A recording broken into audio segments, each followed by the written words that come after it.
So it's been a couple of lazy days for me, more than a couple, it's been a few lazy days for me.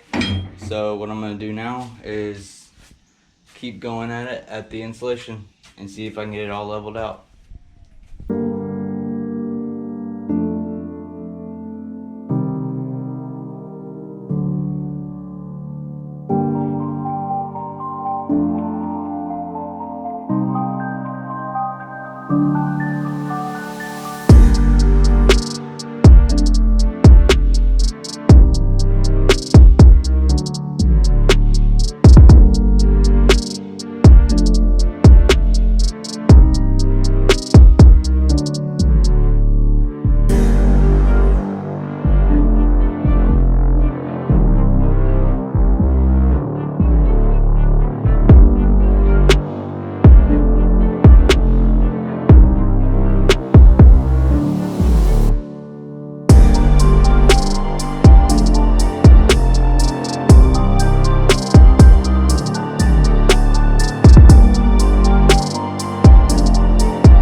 Alright, so what I have to do now is all the walls are even, but now I have to figure out and do some research on putting the walling to the frames and everything, which would be plywood, what I'm going to use to the walling.